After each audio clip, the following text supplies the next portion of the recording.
Hello guys, मैं रुस्तम और आप देख रहे हैं नॉलेज लाइव। मैं लेकर आया हूँ बिहार बोर्ड का हिंदी किसने भाग 3 और ये क्लास 8 क्लास का है और 10 क्लास का नॉन हिंदी है। आज हम लोग पढ़ेंगे लोग चैप्टर नंबर 8 और इसका वीडियो नंबर भी 8 है, ठीक है। और चैप्टर नंबर जो है उसका नाम है बच्चे की दुआ।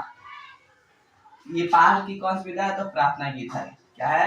प्रार्थना गीत यानी कि दुआ है। और इसके कवि हैं मोहम्मद इकबाल। कौन लिखा है जी? अल्लामा मोहम्मद इकबाल। ये उर्दू और फारसी के बहुत बड़े शायर हैं, जिनका हम लोग अभी कविता पढ़े, सॉरी प्रार्थना गीत पढ़ेंगे लोग बच्चे की दुआ। तो सबसे पहले हम इसका जो ब्रैकेट में लिखा गया है इसका उद्देश्य पढ़ लेते हैं। यह एक प्रार्थना गीत है। इसमें दर्दमंद और वंचितों की हिफाजत का संकल्प है। अल्लामा इकबाल जो लिखे हैं इसमें बताया गया है कि दर्दमंद लोगों की कैसे मदद करना है तथा खुद को बुराई से बचाकर नेक राह पर चलने की दुआ मांगी गई है। यानी कवि इसमें बच्चों की दुआ को लिखते हैं जिसमें बच्चे अपने आप को नेक बनाने की दुआ करते हैं। कविता शुरू करते हैं। अल्लाह पे आती है दुआ बन के तमन्ना मेरी, जिंदगी शम्मा की सूरत हो खुदाया मेरी।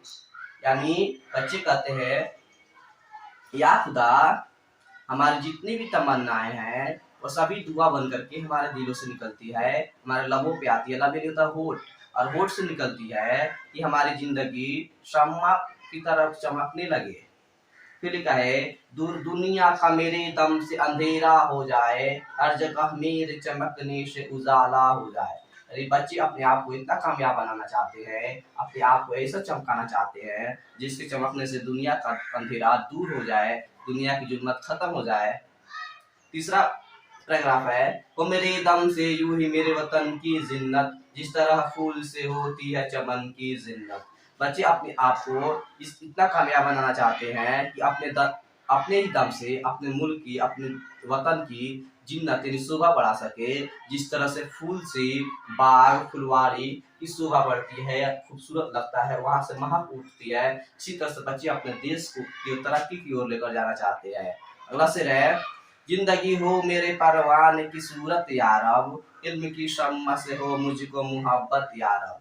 यानी कि ये बच्चे खुदा से दुआ करते हैं कि हम लोग हमेशा जिंदगी में आगे बढ़े और इल्म की शम्मा से मोहब्बत करें, यानी इल्म हासिल करें, शिक्षा हासिल करें, उससे मोहब्बत करें, क्योंकि शिक्षा ही वह हथियार है जिससे हम लोग दुनिया को बदल सकते हैं, अपने समाज को, परिवार को, अपने दयनीय स्थिति को बदल सकते हैं। फिर है, हो मेरा काम गरीबों की हिमायत करना, दर्दमंदों से ज़ईफों से मोहब्बत करना। बच्चे दुआ करते हैं कि हम लोगों का काम हमेशा गरीबों की मदद करना हो, दर्दमंद लोगों को, ज़ईफ लोगों से मोहब्बत करना है, यानी बूढ़े लोगों से मोहब्बत करना है। हमें उनकी बातों को मानना चाहिए, उनकी इज्जत करनी चाहिए। फिर अंतिम शेर है, मेरे अल्लाह बुराई से बचाना मुझको, नेक जो राह हो उस राह पे चलाना मुझको। यानी बच्चे खुदा से दुआ करते हैं, या खुदा, या अल्लाह, या ईश्वर, हमें उन सारी बुराइयों से बचा दे जो हमें नुकसान पहुंचाते हैं, हमारे समाज को नुकसान पहुंचाते हैं, और उस रास्ते पर ले चल जो सबसे नेक हो, जो सबसे बेहतर हो।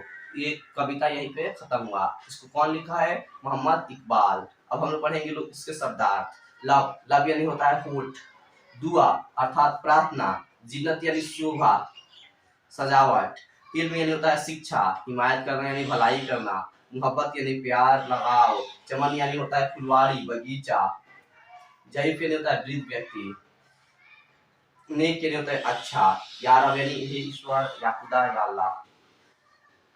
इसमें आगे क्वेश्चन दिया गया है जो चैप्टर हम अलग वीडियो बना करके इसके डिस्क्रिप्शन लिंक में डाल चुके हैं। ये वीडियो आपको कैसा लगा कमेंट सेक्शन में जरूर बताएं, और वीडियो पाने के लिए हमारे चैनल को सब्सक्राइब करें। तब तक के लिए शुक्रिया दोस्तों।